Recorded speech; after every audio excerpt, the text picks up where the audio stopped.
कधी फिटणार नाही.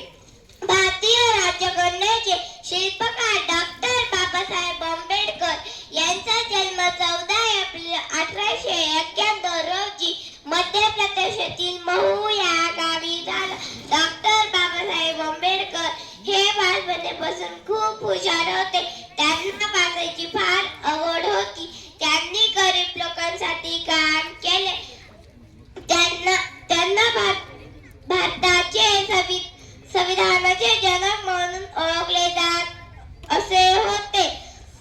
मधुतरी कशी उंची बाबासाहेबांच्या कर्तृत्वाची. मधुतरी कशी उंची बाबासाहेबांच्या कर्तृत्वाची.